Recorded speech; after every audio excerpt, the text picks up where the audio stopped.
you got some Briar mid action, huh? Okay. So which field do you want to look at? Because I see that you have So, Briar, you have Anivia. What's important for you, mate? yeah. So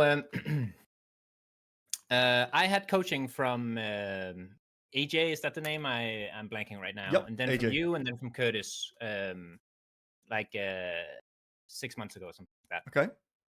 I took a break after that, and a little bit after that, etc. Mm-hmm. Basically, AJ told me to ward and lean. You told me that I was doing too much. I need to do less. Okay. And then Curtis told me what I wanted to hear finally, which was like that I have like an autopilot problem. Okay. And I am very much growth mindset, improvement focused. I always have learning objectives. I have a huge Excel sheet with 500 games where I wrote down every mistake I made. Wow.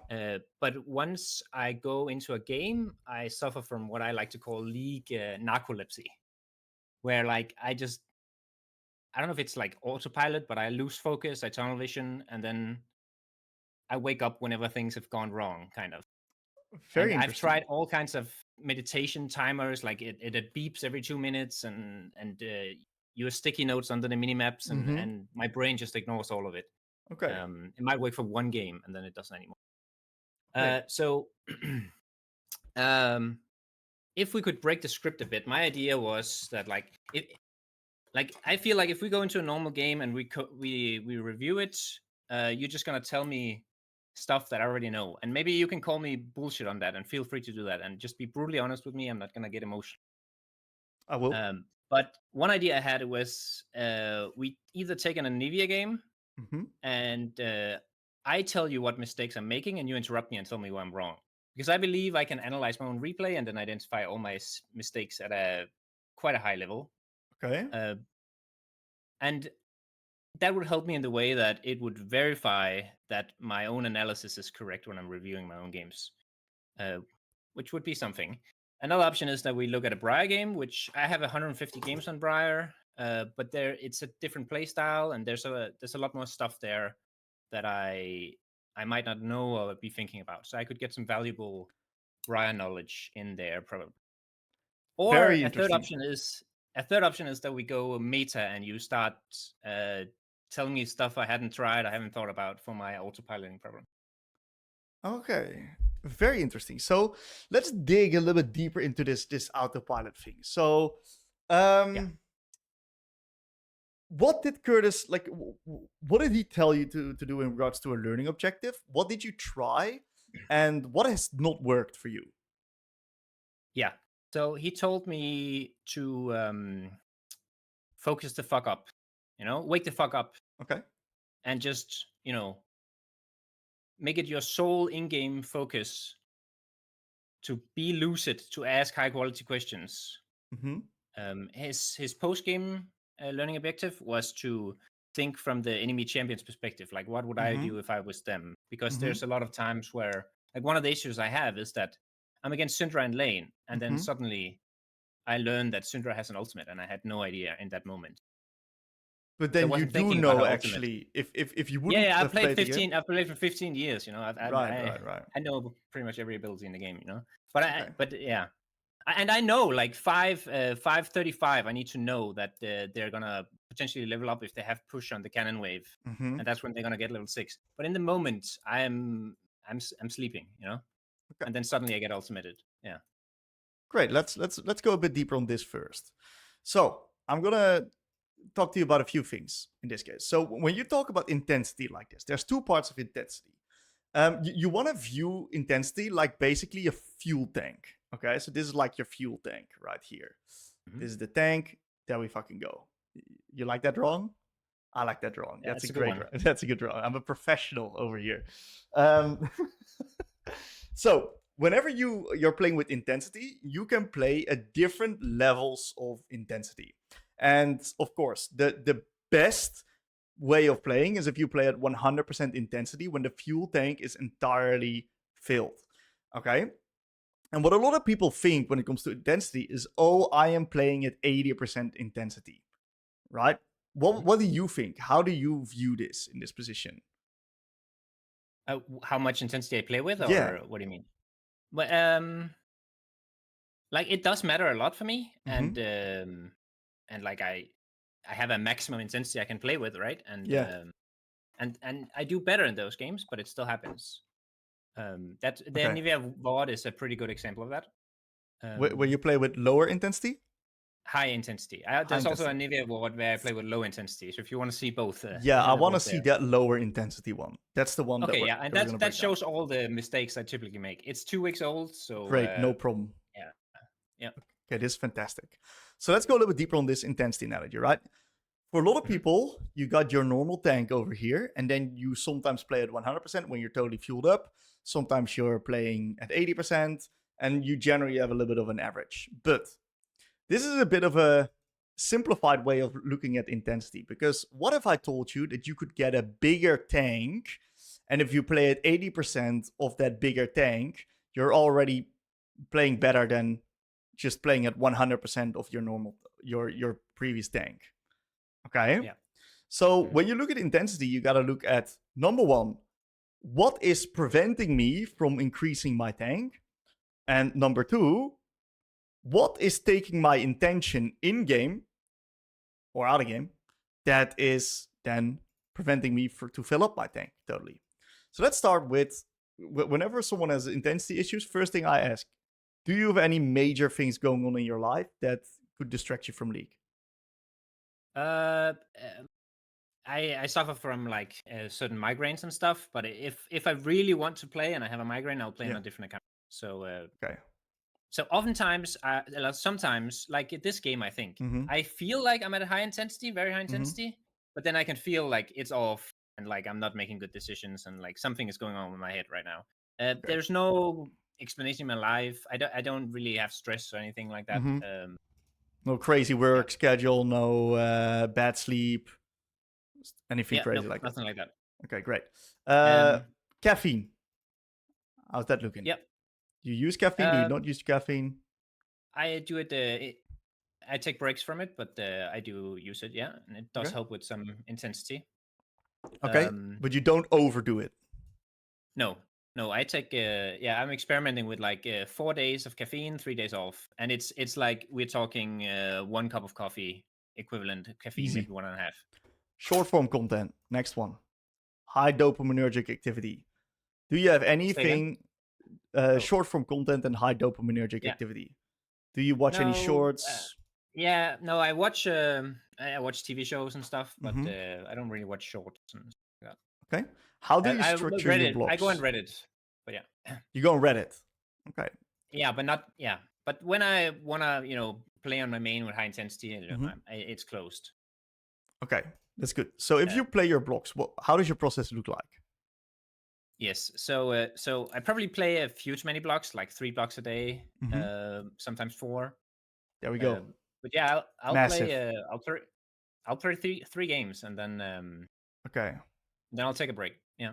I don't. I'm pretty untiltable. I don't Mm-hmm. get like. I can get frustrated if I do poorly. It doesn't really matter if I win or lose. But like if I'm Okay. making a lot of mistakes, I might. Okay.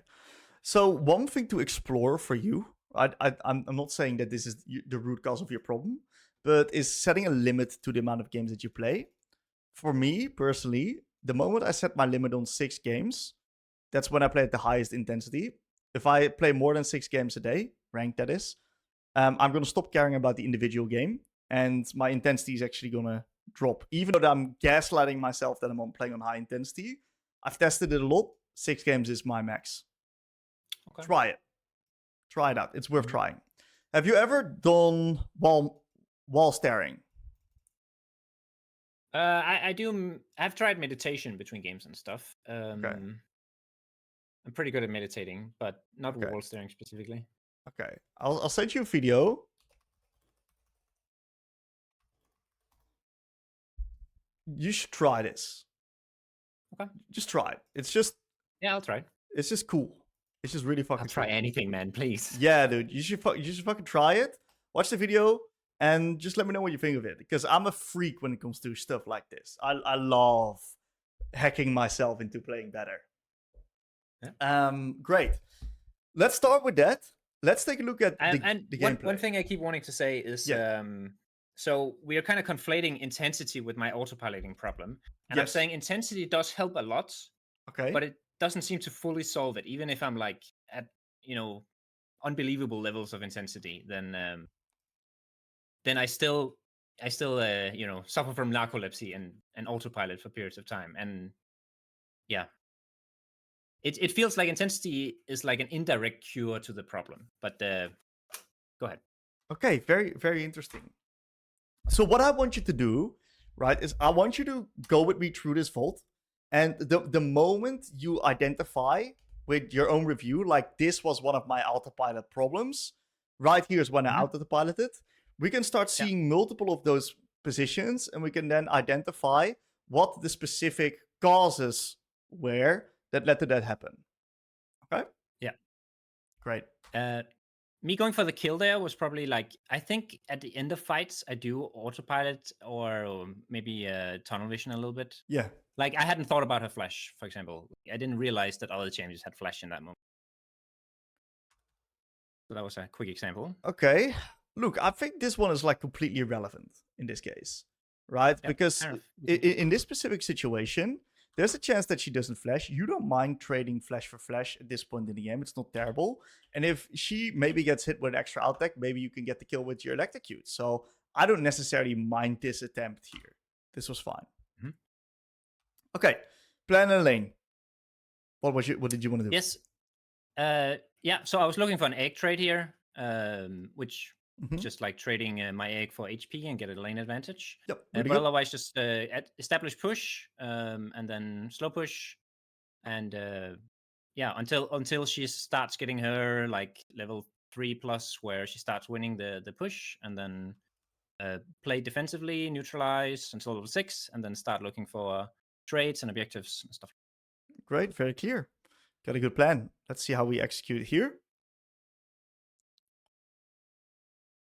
Now, my memory of this game is obviously not super high either. That's fine, dude. That's no problem at all. Pretty good trade there. I like what you do. We thin out the wave a little bit. We can just catch it in the tower here. Not too bad. Yeah. When I'm seizing on the tower, I also lose all focus and map awareness, I've noticed. Okay. Like there could be a huge fight in the river and I wouldn't see it. Okay. And is it because you're focused on the minions? I don't. Yeah. For some reason, last thing on a tower is just maybe it's kind of like an enjoyable activity or satisfying activity of me or something, and I just like lose myself in it. I don't know. Okay. Because it is a pretty intensive activity, right? You need a lot of mental bandwidth for that. Otherwise, you're going to lose Sure, creeps. but I also have 4 million mastery points on Anivia, so I know how. Yeah, look, I don't I really say think and it we miss CS, but matters. yeah. I don't really think it matters if you have 4 million points or not, because you're calculating how to hit the minions so you can get access to the creeps. Yeah. Basically. So, okay, look, this is fine. Yeah, that was I don't know about that Q. It was just like an intuitive like system 2 Q that felt like it would hit, but I could see instantly it wouldn't, so I canceled it maybe to hide that I use Q. So here we are at 3-minute mark. Often I don't realize we're at 3 minutes, so I'm not thinking about the enemy jungler could gank, even though I know 3-0-0. That's when you're careful. Okay. Obviously, support tracking is also on my list of things to do, and I've managed one game where after dying to Camille twice, then I started support tracking pretty well. But it's like on the top of my learning objectives right now. Okay, great. So, would you categorize this as a bit of an autopilot death here, this one? I would say I haven't focused enough on support tracking yet, so no. I would say it's just like, oh, right. This is something I haven't started working on yet, so I died to Bart. If it had been the jungler, I would absolutely say yes, because I shouldn't be in this position at 3:30 here, right? Without flash and egg, like it's I'm just dead here. I need to give up some CS to set a ward or something. Yes, so that's one way of looking at it. I think another really big thing that we see in your gameplay here is you have a tendency of over auto-attacking the wave. And that's leading you to lose an immense amount of CS. You're perma sending it onto these minions, and that leads to you being in a position where your wave set gets in a really awkward spot because you're doing too many actions. Yes, and I actually think I've gotten a lot better at that over the last 2 weeks. Okay. When it's something that I can like consistently practice and do like all the time, it's not like a more rare event, then I have an easier time getting the learning objective practiced. And that is an example of that where I have gotten better at that. What do you mean with that? So like not over auto tagging the minions is something I noticed this myself 2 weeks ago. That after I came back from my break, I did this a lot, and that's something I can practice every game, pretty much all the time during early game. And because it's so the availability of the practice is so constant, then I feel like I'm able to work on it actively. While something like I need to check if I need to be aware of the jungle at 300. That's not something that's like constant. That's like a triggered thing, and like I lose focus, if that makes sense. Like I'm sleeping at 300 But because it's not a constant. what are you then doing at that time? What do you mean? If you're at this time of 300, for example, right? Yeah. You're playing the game, so your brain's not off. Yeah, What yeah, yeah. are you And my focusing on? brain is always running, so it's thinking about like builds and like trades and stuff my brain enjoys thinking about that is less important than other things, at certain times. Right. So there we Um, go. so That's the maybe I'm key. thinking about maybe I'm thinking about my next base goal and stuff like that. Exactly. There we go. So what we see is that if we go back to this fuel tank analogy, right? You have Hmm. 100% of your brain that you can use, 100% of the fuel. But what you see with a lot of other like players that are struggling with sometimes with getting overwhelmed or something like that, they're struggling with autopilot, is that they fill their brain with stuff that's not important. And therefore, they've got a very limited amount of space to actually think about the right things. And that's eventually the key is balancing all of this information that the game has into the right time to think about things. And that's why we use lull states, miniature lull states, and we remind ourselves at certain points in the game to then do a little bit of a checkup of when they get information on the map and not get overwhelmed with, for example, trading at the same time. Right, but I mean, it's hard to stop my brain from thinking about anything, right? And like if there's nothing important right now, let's say we are 2:45 Mm-hmm. and I'm not under pressure or whatever, Yeah. I can't just be thinking about nothing because then my brain will start thinking about items or whatever. Okay. Um, and then I'll be stuck in that for 45 seconds thinking about that. Okay. So well, instead of thinking about items, right, a really good question to ask yourself is, for example, where's the enemy jungle? Right, but I Right. know where he is. Yeah, I'll ask myself. I know exactly because I'm really good at jungle tracking, so I know exactly where he is. And then my Okay. brain will move on because I already answered the question. Okay. Then we can then ask ourselves, what do we want to do with the next wave? What's my jungler going to do? What's the next neutral objective that we want to play for? What's my next item spike? How much gold do I need? Yeah, Right? yeah. The wave state I think a lot about, so that's definitely going through my mind. But maybe it's like I'm not taking up too much time. Hmm. Um, the next neutral objective, yeah. I mean, I will. That's also like an example of like an instant answer. Like, okay, I'll look at the minimap. Okay, 45 seconds to dragon, and then I have my answer. I need to be ready in 45 seconds. But then the thought process is done there, right? And then now my brain will move on to thinking about items, whatever, something else. Okay. That's and yeah, yeah, yeah. Okay. So let's take a look at this example, right? Would you say that this is autopilot here? So I obviously don't have memory of it, but yes, I had no idea Nocturne was level 6. Sometimes Okay. I even write in chat, "Hey, at the like 5:55, Nocturne will be 6 soon. Care." And then 10 Mm-hmm. seconds later, I get ulted by Nocturne on the Okay. enemy tower. Okay. But that does mean that you're then aware of them being 6. Through practice, I have learned to Okay, so yeah, through many games dying to Nocturne, I have taught myself to think about it, and my brain will like ping me and say, "Oh, remember we against the Nocturne." Like at like 4 minutes, I'll remember, "Oh, Nocturne, okay, but he's not level 6." And then at 5:30 if I'm lucky. My brain will remind me, hey, it's against Nocturne. You got to think about that. And I'll press tab and I'll see, oh yeah, Nocturne. That's right. But then at the key timing, it's not in my head. Right. And that means that we like forgot thinking about it and we focused on something else. Right? Yeah. So that means that we didn't prioritize the threat of the Nocturne high enough. Well, not consciously, but maybe. Right. So then something like else. if I could decide what I was thinking about, I would be thinking about nothing else than the Nocturne ult timer when I'm pushing up at 8 minutes or whatever, 7 minutes or whatever. But like I'm not in control of my thinking stream all the time. Like I am a lot of the time, or I am in Windows, and then I'll lose. I'll have my narcolepsy moments, So how would you categorize this here? Is this where Nocturne ganks me? Oh, I would just say like I forgot that there was a bard in the game at that time.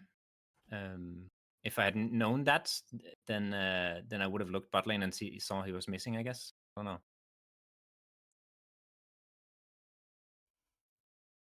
Maybe if I had the. Yeah. Also, I was D4 MMR, and I've dropped to like Emerald 4 now.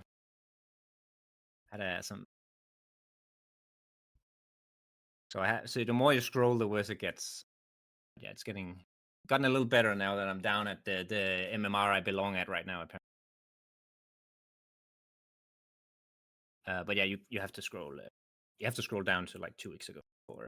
That's okay, man. Okay. Very interesting. Because what it looks like to me, right, is I don't necessarily think it's an autopilot problem from what I'm currently seeing. Okay. Well, the vibe I'm getting is that you're not assessing the map state properly sometimes, and you're trying to do a little bit too much. So what happens here in this specific case is you're definitely not autopiloting, because look how you're playing this, right? You are pushing the wave. You're pinging your fucking team. What's going on the game here? I want the support to be there in 1 minute. Yeah. Yeah. So and what happens is that you then go for mid tier 1. So what it looks like to me is that you didn't assess the fact that Bard wasn't bot, and that led you to be in a vulnerable state. Yeah. So there was just a piece of information. I'm thinking about how do I get my support to be at the grubs. So why do you want the support ready for it? Why do you want your support to be on the grubs? And maybe it's an oversimplification, but like generally an Israel can play safe under his own tower while we take grubs and secure the objective, right? Obviously Graves is not ready for that right now. Yeah. But it was just a moment I was thinking about it, so I wanted to like prime my support's mental stacks to be thinking about grubs. Okay. Very interesting, because the way I'm looking at this, right, I'm seeing a bot play. Fuck these grubbies. I'm seeing a bot dive. So with this position, I would not move into top side, I would not hit the plate. I would just cover into bot side here and hover these guys so that they actually get the play off. If you want to play these grubbies, you communicate that right here. So then right here, right now, you're going to be pinging everybody. Okay, boys, I'm fucking ready for these grubs. Thalia, Graves, and in the replay, I will absolutely tell myself I should have done that at this moment. But it wasn't in my mind at this time. My brain pinged me, way later about it. Okay, so what were you thinking in this moment here? Obviously hard to say, but yeah, I'm pressing tab. I'm probably looking at who's fat, who's strong. I'm saying I want wards on Raptors. Maybe for Dragon, I don't know why I said that. We should be warding topside here, I think. But yeah, it's hard to say. Okay, because this does not look like autopilot to me. Like you're playing on decent intensity here, right? You just missed information, and that's okay. That's totally fine. Yeah. Like I take it very seriously. I'm like I think very big picture. I pride myself in my macro. Um,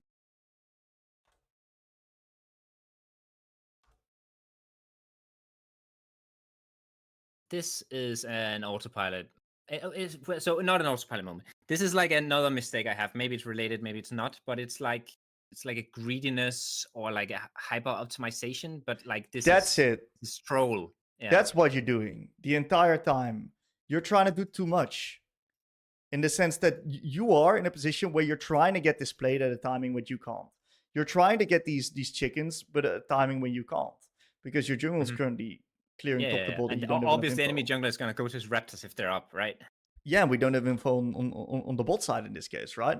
So we Yeah, are making plays, right, without proper information, and we are not getting all of the information that leads to us getting punished for these positions, yeah. right? And oftentimes, I'll pull the raptors there, and then I'll realize, shit, this is a bad idea. But then I'll sunk cost or whatever. I'll feel too committed, and I'll keep going and dive.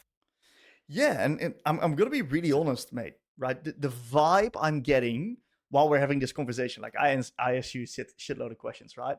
Is I'm getting the vibe from you like you are a very um thoughtful guy in the sense that you're sometimes overthinking things. Sure, yeah, How do that's fair. you how do you feel like is that do you feel like that's something you do? I feel like that is my dopamine in League of Legends. Right. Is is like I have watched every single one of your videos and Curtis and Mm-hmm. Shock and everyone, and Mm-hmm. like I have all this knowledge in my head, and Right. and finding the moments to apply it Mm-hmm. is what I really enjoy. Mm-hmm. And that involves often doing too much and planning too much and be thinking about like too advanced things than this Mm-hmm. what the situation requires. But that's what I enjoy. So one thing, Curtis often talks about like fixing your 20 percenters. Mm-hmm. Um, and what I really enjoy is the 2 percenters, like those small optimizations and Yeah. the small wave management tricks and stuff.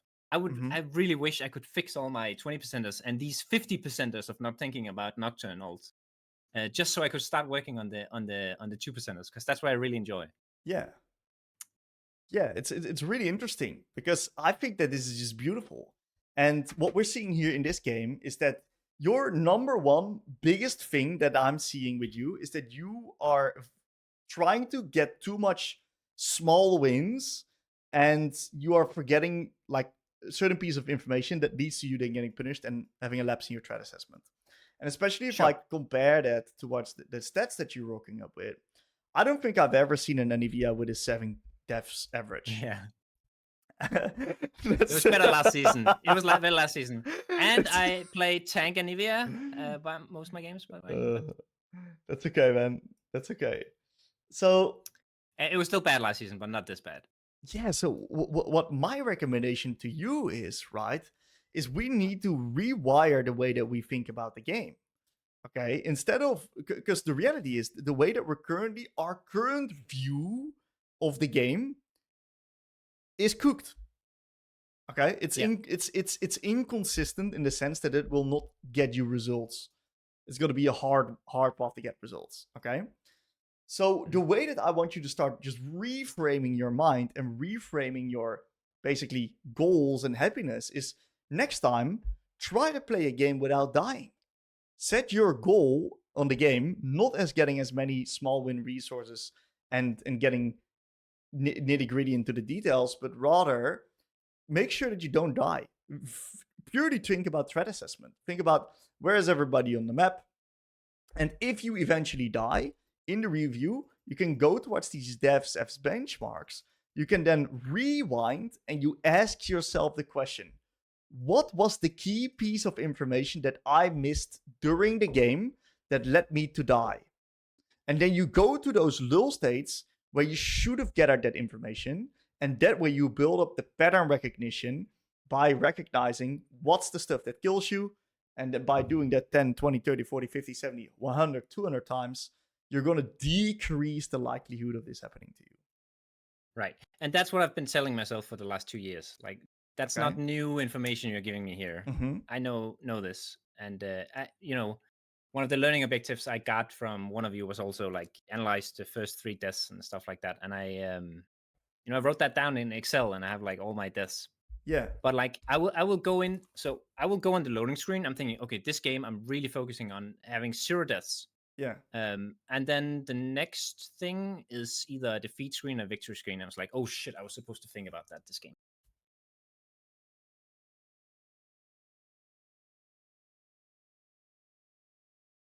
Okay, that's really interesting, right? Because if it's just that one thing, right? If you Yeah, get one I go in objective, with a game, like I've tried to have like 2 or 3, like an early game objective and a late game objective, like, but and then I'm not thinking about it, so I try just a singular objective, and that's yeah, also what Curtis told me, right? yeah. It's like, yeah, threat assessment is exactly the word he used as well. Mm-hmm. And yeah, my brain is refusing to respect my wishes of what I want to think about. What it may also be, right, is that we might even need to go a layer deeper here. I think that we might even be struggling with an identity problem. Okay. Yeah, you talked about that last time as well. I was doing too much. I need to follow the Anivia reference points, etc., etc. Not so much. It's less a Okay. champion identity. It's a personal identity. Because Okay. what I'm hearing you say to me, right, is the stuff that you're saying is, I know all of this stuff and I'm trying to apply it, but I don't get to do that, right? Mm-hmm. So the way that you kind of put your own story out there is like, I know more than I think that you might be overestimating the amount that you know about the game. And because you do Sure. that then leads you to be in a position where you try to defend that throughout the game by making these plays that are on the edge, and that then leads to you getting killed. Because if you don't do that, that means that you would be at the level of macro of these guys of where you're playing with right now. I'm not saying this is the case, but it's just a topic to explore. Yeah, I feel my first reaction is resistance to that idea, but I will explore it more. It's always resistance, dude. It's always resistance. Yeah. Of course, and there's some ego involved there, because as I said, I pride myself on my macro and stuff, and like I will be making correct calls for my team in late game, and those are correct calls, okay, Mysterias. But yeah, right. I will explore that idea. Okay, yeah. I want you to. I'm open-minded.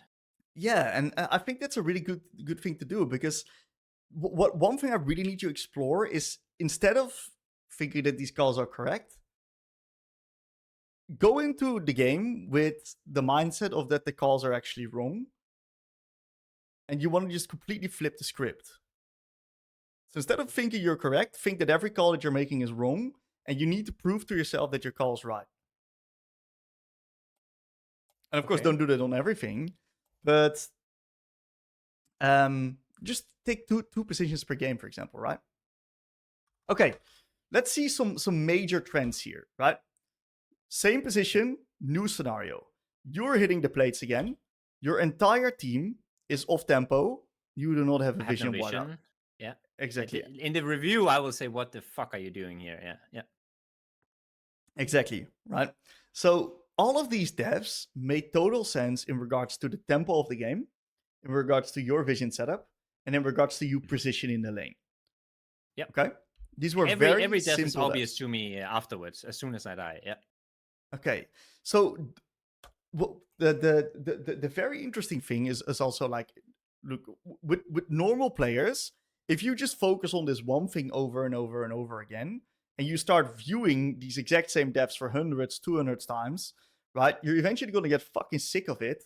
And by just focusing on that one specific thing in game and in the review, that usually leads to you being in a position where your brain then takes over and does the hard work of the improving itself, right? Right. Like over 500 games, that does happen, but it happens at like a non-growth mindset player's rate, right? Like someone who doesn't care about coaching, who's just playing League of Legends for fun, and they still improve, but it's very, very slow, right? So I do improve at that rate at these things, but yeah, when I can't physically focus on those things while I'm in the game, then it's just very slow. And yeah. And I've been Okay. Emerald for a long time, and the level of Emerald has gone up, so I have followed Mm-hmm. followed the trend. I'm sending you another resource here, right? Okay. And this is also like worth exploring for you. Oops. What did you say? I want to go back to a small thing. Yeah. The thing you said, I should prove to myself that for two plays, I should prove to myself that my idea is correct. What is the purpose of this? Because it feels like it's disconnected from everything else we're talking about. I can certainly see it like improving my macro, Yeah. but like it doesn't. Yeah, I don't see the connection. Well, it's we need to be doubting ourselves in that sense, right? If Okay, we, why? because it's gonna open our mind. It's gonna open up curiosity. We're gonna need to play devil's advocate. Okay, I think I do that a fair amount. Like let's say I say we should go Baron here, and my Kha'Zix just does something completely different. I will go. Oh yeah, okay. He wants to have like a spread out map and find picks, and then he wants to do Baron. And I will like play devil's advocate for when my team doesn't agree with me, for example. Um,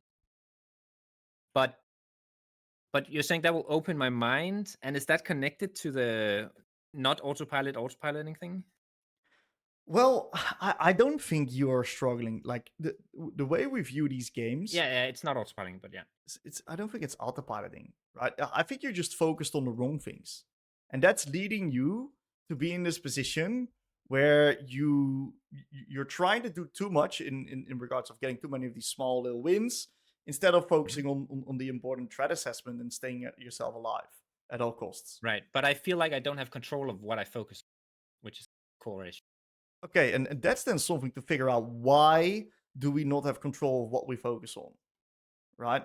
And Yeah, and and because usually, right, and that's what I also say, like everyone's different, of course, right? And if you're not the norm in this case, you need to figure out how you can become the norm. And this is something where I can't help you with in regards of I give you many tools, but I can't solve it for you because you're you, you know, I'm me. I right, found my own right. way. It took me years to understand my own way, but that's also And that's something. exactly what I predicted where this conversation would end up, and why I Yeah. said we flip the script and we do something else. Okay. Because I And don't think you can help me with the root of my problem. So I was like, maybe you can help me with how to play Briar, or maybe you can check my right. knowledge instead. Yeah.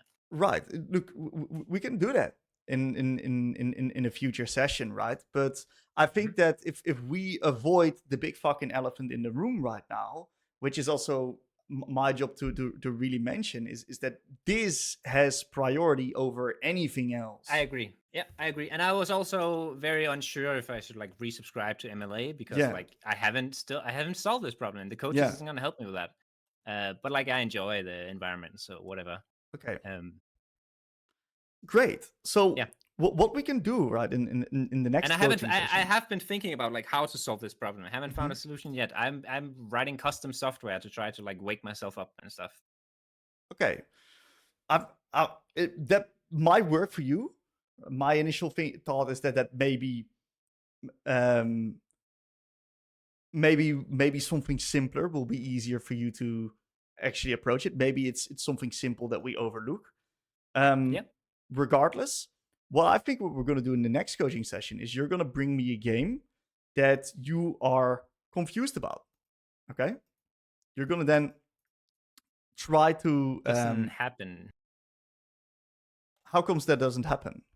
Like so the VOD review questions, right? We wanna Mm-hmm. post videos of like stuff, moments Mm-hmm. we're confused about. What should I have done here? Mm-hmm. But like, so I sound very arrogant here, but I Mm-hmm. always have the correct answer, And like, yeah, and I don't know.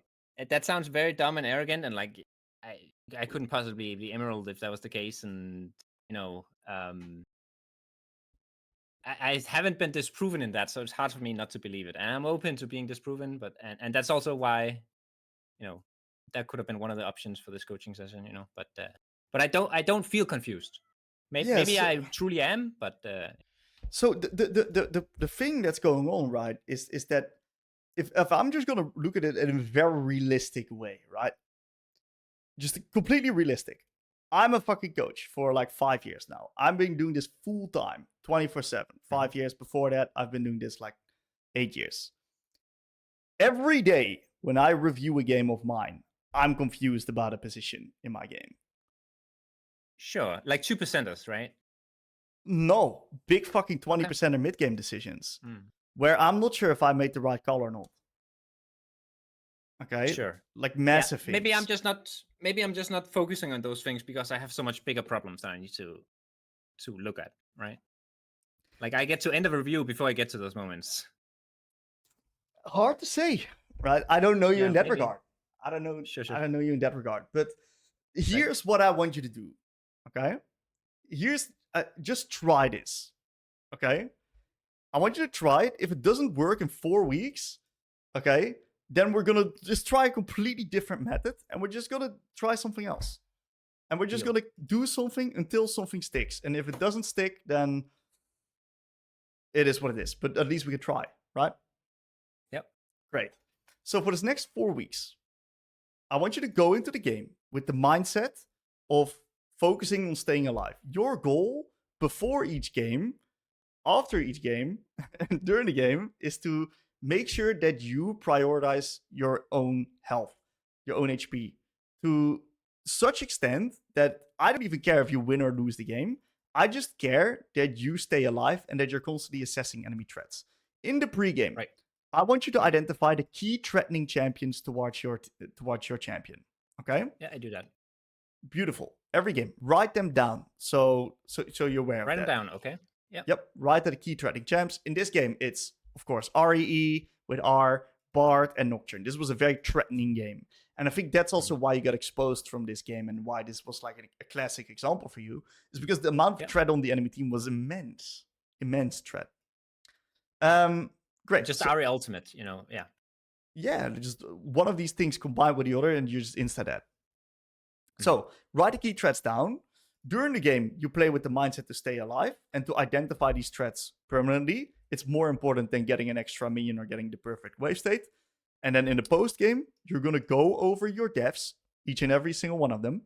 And what's going to happen is that you're then going to go back 30 to 60 seconds. You're going to ask yourself that question: what is the key piece of information that I missed during the game that led to me dying? And I want you to then share your review process where you do one of these things per day. You write that down and you put it in the VOD questions channel so that one of the coaches can then look at your review process and say, okay, this is where you did a really good part of the review. You identified that you were overstepping, but it looks like in your own review, you missed the fact that your team was off tempo, which led to you getting caught out. Sure. And you forgot a step. I also need to figure out when I would have gathered that key piece of information I was missing. At that one. Sure. That's fine. I don't think that's super important in this case. It's more about what the key piece of information is. The when is getting extremely specific, but it's more about the what and then sharing your review process so we can give you some feedback on that. Okay, question on that. So at the moment, I'm playing 2 champions. I'm playing Anivia as my blind pick, and then Briar as my counter pick. Into Assassins, into Yasuo, into Malzahar, blah, blah, blah. So that learning objective is a little bit difficult on Briar, right? Think of her like a Silas. No, I think this is a perfect on Silas, on Briar, but like, actually. Okay, but like Silas wants to heavy trade, right? Because if he just sits back and keeps his life high, he's gonna get poked down, right? Yeah. Briar's the same. So if you die, right, because you get ganked, even though that you heavy traded, there's probably good reason. Reviewing the death is fine, but you mentioned before that my goal should be to never die and keep my health high and. Yeah, so just make sure you don't die. Keeping the health high isn't that important in that regard, but rather just making sure you don't die. As Briar, right, you also don't want to go in if you don't have full information, which can lead you to take an extremely risky play. Same as Silas. Yeah, and I think Briar is also teaching me a lot because I get instantly punished the moment I W in without vision. Correct. That's also part of the reason I'm playing Briar. It's an interesting champion for sure. Very interesting champion. So, I get Corvia, first blood 90% of my games. give this a crack for 3 to 4 weeks, okay? Okay. Then, I think once every day, put a question in Vault Questions channel, and then we will help you with understanding if your review was good or not. So, that's good. And then show one of these devs, especially, right? 60-second clip, one of these devs, check it in there, and including your review process. It's going to make it a lot easier for us to then understand what you do and don't know. And I'm pretty sure that over the course of the next couple of weeks, we're going to point some extra things out that you didn't think of yourself in your own review. And that's where we're going to start seeing where the gaps actually are. Sure. That will help my knowledge and understanding, which I think is not perfect, but one of my strong suits anyway. But yeah, okay. That's where we're going to start. Give this a crack. Yep. And let's see how it goes in 3 to 4 weeks, okay? Yep. Amazing, man. Good luck on the journey. You got this. I'm rooting for you, brother. Thank you.